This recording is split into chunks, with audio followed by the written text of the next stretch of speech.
Cabbage అంటే ఇష్టపడిన వాళ్ళు కూడా ప్లేట్లు తింటారండి. ఈ ఐటెంను మనం డిన్నర్గా కానీ బ్రేక్ఫాస్ట్గా కానీ స్నాక్ ఐటెంగా కూడా చేసుకోవచ్చు. క్రిస్పీగా కారంగా వేడివేడిగా క్యాబేజీ ప్యాన్ కేక్స్ ఎలా చేయాలో మరి ఈ వీడియోలో చూసిద్దరు. నాతో పాటు వచ్చేసేయండి. ఈ క్యాబేజ్ ప్యాన్ కేక్స్కి కావాల్సిన ఇంగ్రీడియంట్స్ చూద్దామండి. ఇలా తురుముకున్న క్యాబేజీ నేను ఆల్మోస్ట్ 2 కప్స్ తీసుకున్నాను. అలాగే క్యారెట్ తురుముకున్నానండి, ఒక చిన్న కప్పు. అలాగే స్ప్రింగ్ ఆనియన్స్, మన ఉల్లికాడలు అంటాం కదా, ఇది ఉంటే కట్ చేసి వేసుకోండి, ఇది లేకపోయినా పర్వాలేదు, ఆప్షనల్. నా దగ్గర ఉంది కాబట్టి వేసుకుంటున్నాను. అలాగే శనగపిండి, లైట్గా పచ్చిమిరపకాయలు చిన్నది కట్ చేసి ఇలా కట్ చేసుకుంటే బాగుంటుందండి. అలాగే ధనియాల పౌడర్, జీలకర్ర పౌడర్, పసుపు, అల్లం వెల్లుల్లి పేస్ట్, గరం మసాలా పౌడర్, ఎండు కారం, అదే ఎంటీఆర్ ఆశీర్వాద్ ఆ కారం, రుచికి తగ్గ సాల్ట్, అలాగే వరిపిండి, అదేనండి బియ్యం పిండి, కొంచెం తురుము ఉంచుకున్న కొత్తిమీర, ఉల్లిపాయలు చాప్ చేసి ఉంచుకున్న ఉల్లిపాయలు, అట్లాగే లైట్గా ఆయిల్. ఇంతేనండి, సింపుల్ ఇంగ్రీడియంట్స్. మనం ఒక పెద్ద బౌల్ తీసుకుంటామండి, మిక్సింగ్ బౌల్. ఆ మిక్సింగ్ బౌల్లోకి నేను క్యాబేజీ వేసేసుకుంటున్నాను, తురిమి ఉంచుకున్న క్యాబేజ్ 2 బౌల్స్. అట్లాగే క్యారెట్,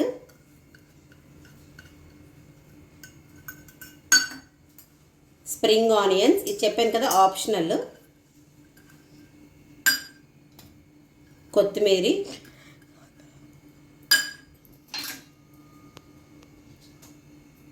పచ్చిమిరపకాయలు అండ్ ఉల్లిపాయలు. ఇవన్నీ ముందుగా వేసుకొని ఎక్కడ వాటర్ వేయకుండా ఈ ఉల్లిపాయలు క్యాబేజీలో ఉన్న ఆ వాటర్ కంటెంట్ తోటే ఇవన్నీ బాగా కలుపుకోవాలండి.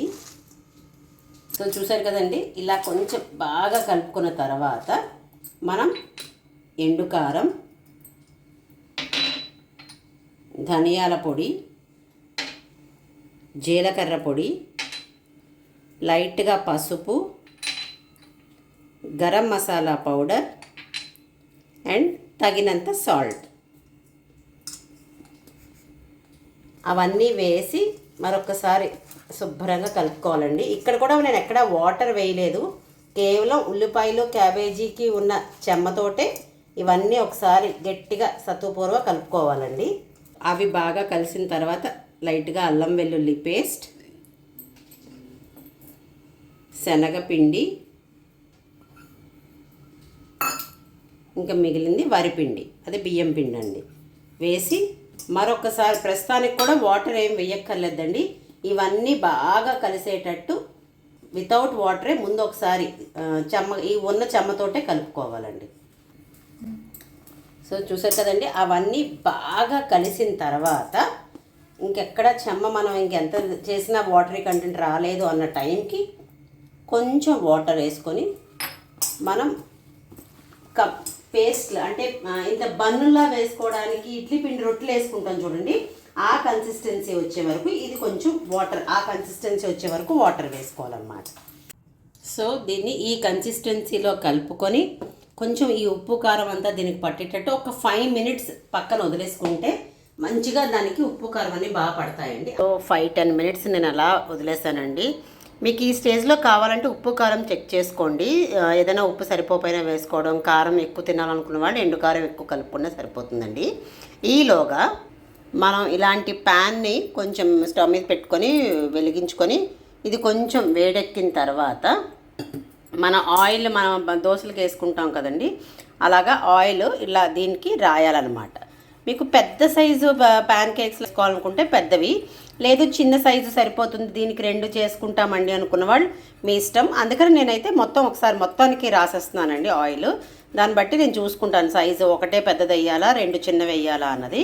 సో ఇలా వేసుకొని కొంచెం మనం హీట్ చేసుకోవాలండి ప్యాన్ని. మనం ఇది జస్ట్ ప్యాన్ కేక్ లాగా, అంటే ఇలా ఈ సైజు, నేనైతే చిన్న సైజు చేసుకుంటున్నానండి, లేదు మీకు పెద్ద సైజులా కావాలంటే పెద్ద సైజు కూడా చేసుకోవచ్చు. ఇట్లా వేసుకొని ఇక్కడ తీసుకొచ్చి దీని మీద ఇలా పెట్టండి. చూసారుగా, నెక్స్ట్ ఇంకొకటి చేస్తున్నాను, ఆ పెనం మీదకి సరిపడా వేసుకుంటానండి. సో ఇంకొకటి వేసుకున్నాను అండ్ మూడోది కూడా వేసేసుకున్నానండి. నాకైతే 3 సరిపోయి. ఇలా చిన్న చిన్న సైజులు వద్దు అనుకుంటే ఏకదాటిగా పెద్దది వేసుకున్నా మీ ఇష్టం అండి. మనకి తెలిసిపోతుందండి, చూడండి చక్కగా నాన్ స్టిక్ వేసాం కాబట్టి ఎక్కడా మనకి అంటలేదు. నాన్ స్టిక్ పెన్నం పెట్టుకున్నాం కాబట్టి జస్ట్ ఇది కొంచెం కాగంగానే మనం తిప్పుకోవాలండి. చూసారు కదండి, తిప్పుకున్నాను. నిజంగా చెప్తున్నాను, భలే కాలేయండి చక్కగాను. ఇంకొక హాఫ్ మినిట్ టు 1 మినిట్ అటువైపు కూడా కాల్చేసుకుంటే యమ్మీగా కరకరలాడుతూ క్యాబేజీ ప్యాన్ కేక్స్ అయితే రెడీ అయిపోతాయండి. చూసారు కదండి, రెండో వైపు కూడా బాగా కాలిపోయి ఒక ప్లేట్లోకి తీసేసుకుందాం.